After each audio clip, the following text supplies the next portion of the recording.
And we are live again.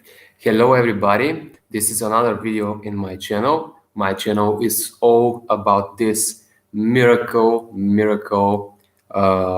self-healing technique called PaidaLajin. So if you are interested with PaidaLajin and if you are familiar, no matter if you are beginner or advanced practitioner, this channel could be very beneficial for you. So don't miss any of my videos and subscribe for my channel.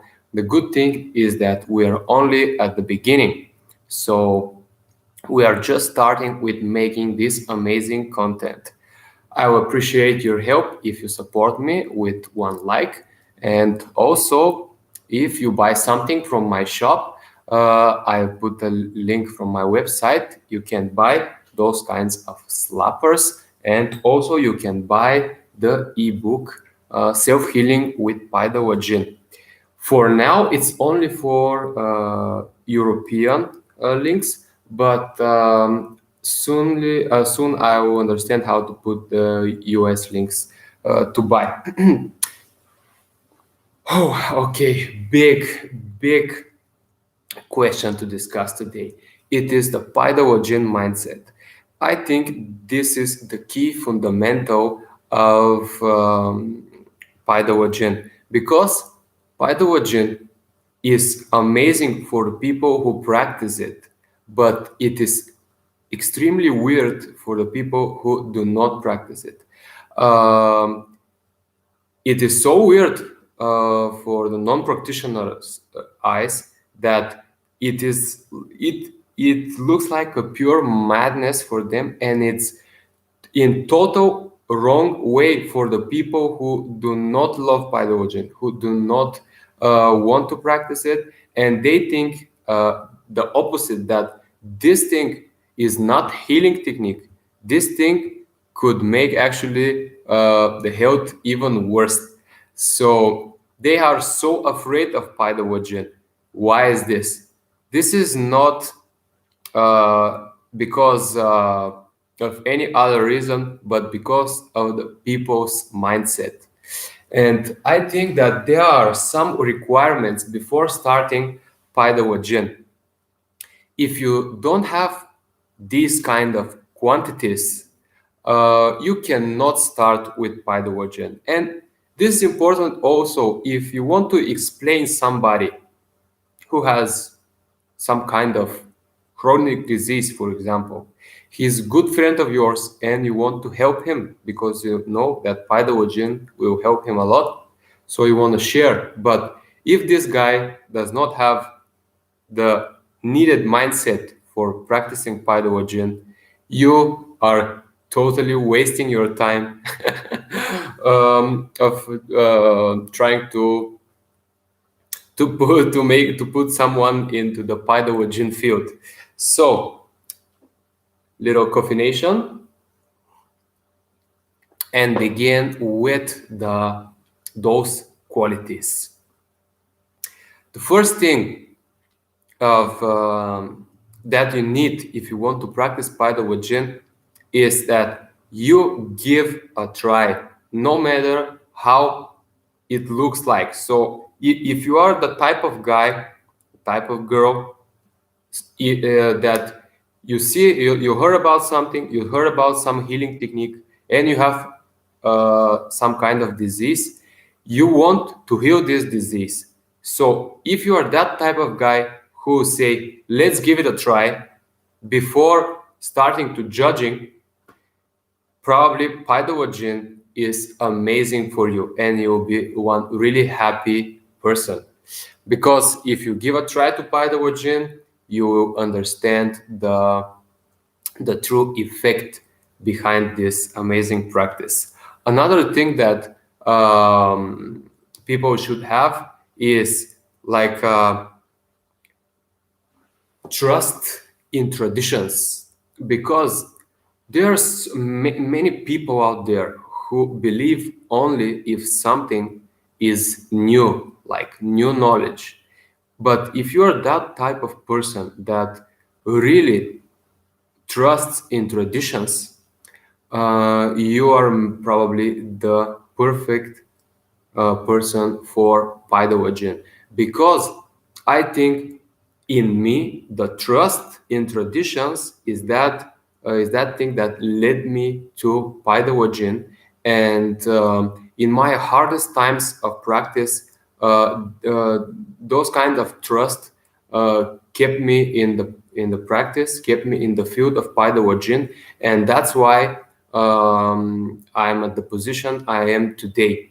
And this is all thanks for this trust, because I was so like my health was totally not good. I had many disease, and all these things, all this disease are now gone or reduced by at least 90% because of my trust in traditions. My mindset is not that old people, the ancient people who discovered those kinds of exercises, I don't think that they are stupid. I think the opposite. I think that in the ancient times, there were really wise persons, really wise people. And and yeah, but this is like my mindset is, if this thing is brought till today, it started thousands of years ago, there should be something really like some kind of, not secret, but something like very true. You know, this is like a true knowledge if it survives till now, like a healing technique. Um, because there's also one thing, this thing hurts a lot, and most of the people don't enjoy doing it, especially in the beginning of the practice. And despite that, this thing is still there are still people who are practicing it till this day, because this makes me think that this probably is very useful. Also, another type of so that being said about this, I will move to this later. But another thing that is really good quality for PaidaLajin practitioners is that many people do not believe in non-specific treatment. But for me, like I always believed in the holistic medicine, because for the holistic medicine, you never look at only one problem in the body. But in PaidaLajin, you are always holistic. You're 100% on the holistic field, on the holistic side. And since I've realized that I have those diseases that bothered me, I gave a few tries. Sorry, I gave a few tries to modern medicine, but modern medicine is really good in surgery, really good in stomatology, amazing for some really severe sickness, but for the chronic disease, it's not that good. It is not that good for most of the chronic disease. And I think that chronic disease, that means that you have some kind of holistic problem. You have like many things that are blocking you to be healthy. And you should look at something holistic to be cured.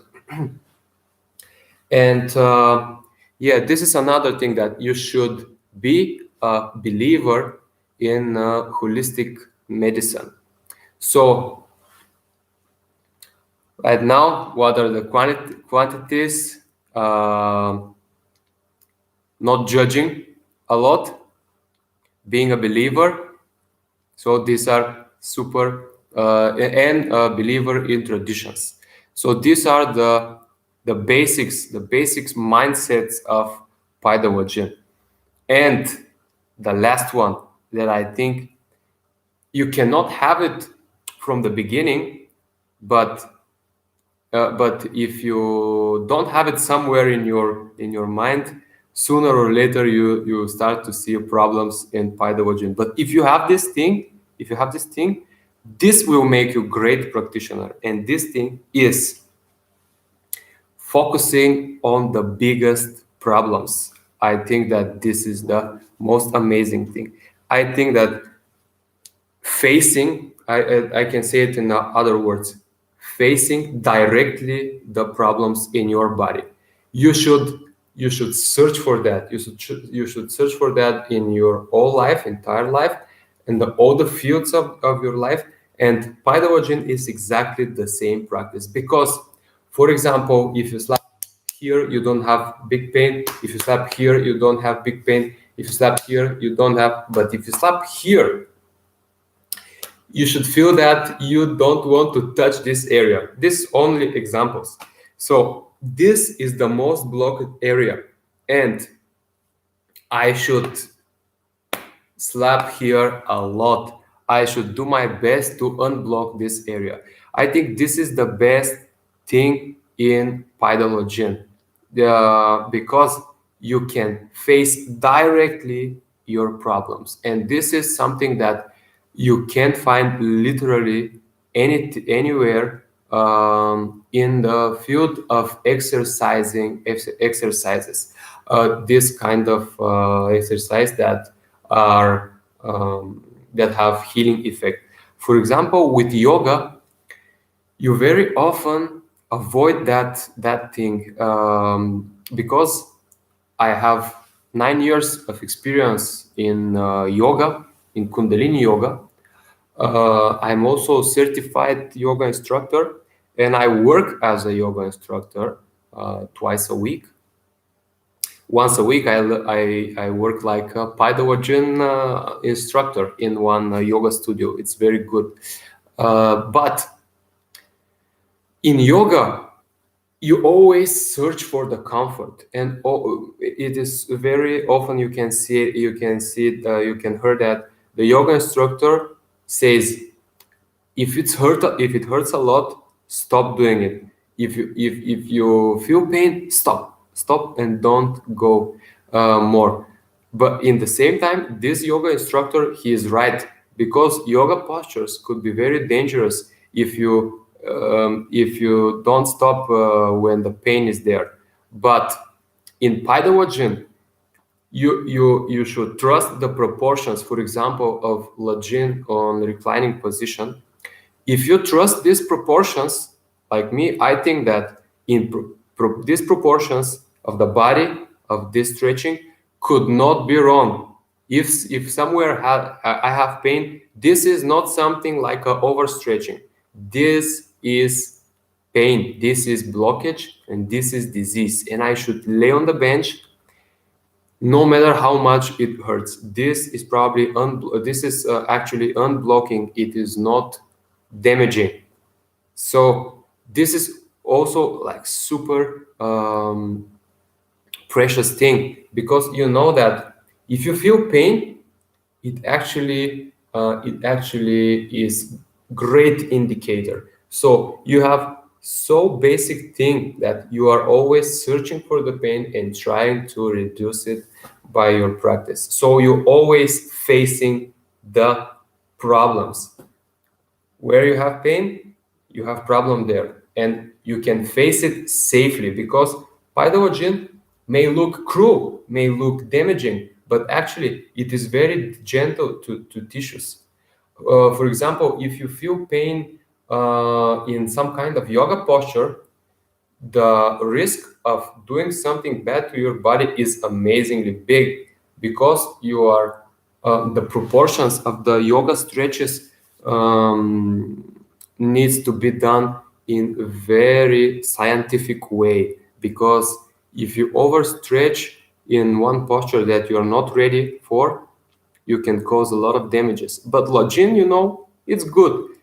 If you are old man, 1 minute of practice sometimes is enough. If you are young man, you are just laying on a bench, you feel no pain. Just wait till your 25th, 30th minute. That it just needs more time in the younger people than the other one, and it's the same like with the disease. If you have like lots of disease, you need less time to feel the pain and to start this unblocking process. If you are quite healthy, you don't feel any pain till 14th minute on the bench, for example. So these are the mindsets, because you should have some kind of interest. Why in one place I have more pain, and the other place, the same place, but on the left or the right, I I feel no pain. So for example, here in the front part of my left shoulder, I feel nothing if I slap, but the same area on the right, I feel big pain. Why is this? Also the sha, the here don't have sha, but here you have a lot of dark sha. Why is this? This should be interesting for you. That's the mindset also, and you should think of, this is probably not good. I should do my best to overcome these problems. So I think those are the great examples for mindsets that some practitioner requires to practice PaidaLajin. And yeah, here is the good moment to remind you that if you enjoy my content and I help you, you can leave a small donation in the donation link below the video. So let me just think of some other really important qualities that one practitioner should have. Oh yeah, this is very important for the social aspect of PaidaLajin. I don't know how to say it without cursing, but you should not give a you know what about how you look when you practice. This helps. This helps. If you're that kind of person that you truly don't give a damn how you look like when you practice, this is good for you. This is amazing for you. You should really don't think about those things, because the other people, could they could understand you, they could not understand you, even if they are super close to you, like your mother, father, wife, husband, brother or sister. So you can expect every kind of reaction from other people. But if you feel good practicing, if you believe in this, if you believe in traditions, and if you really want to try everything to get rid of some kind of disease that you cannot find any other cure, you should not think about how you look in people's eyes. It's good not only for PaidaLajin, but especially in PaidaLajin, because this is slapping for most of the people. They mock, make fun out of it. So you should be that type of guy. Yes, this is more like a talk video, so I hope it's not a boring thing, but this is the way. And also, the one of the last qualities you need to have is at least some patience. At least some patience, because when you start with Paida, for example, here in the beginning you are afraid, and when you are afraid, you will never make more than, for example, 3 minutes of Paida just to see a little sha, or 5 minutes of Paida just to see a little bit of those bruises. And of course, if you just try your 5 minutes, it won't be with great healing effect. So this is just to face the practice. Of course, this is just the warm-up, as we can say, but the real effect comes after you make your first 30 minutes of practice in some area. It's super simple, nothing scary. But in the beginning, I can understand that it scares a lot of people. I was scared also in the beginning before my first Paida, but I said to myself, okay, at least I won't die. So I go and I did it, and it feels amazing. Yeah, after my 30 minutes on the inner side of the elbow, I really faced the real power of PaidaLajin. So I'm true fan of 30 minutes rule, 30-minute practice. Yeah, so you should be like some kind of brave guy or girl also. Um, Yeah, I can talk a lot about PaidaLajin and the mindset about PaidaLajin. This is actually something that I think a lot of, but I don't want to be too bored in this. I want to, yeah, to sound like a boring guy, but yeah, it is one of the biggest gifts. If you have those qualities, the PaidaLajin self healing is just for you. Whew, it was a lot of talking. I can remind you to ask questions in the comments. I read all the comments and thank you for your support. It means a lot for me, truly. I feel like really, I feel super happy, and also I see that you are enjoying my content, you are watching the videos a lot, you are liking the videos. So thank you so much. And if you want to answer your specific question, you can just ask me and I will make a video about it. Thank you so much. Check out again the description, my website, and see you guys in the next video.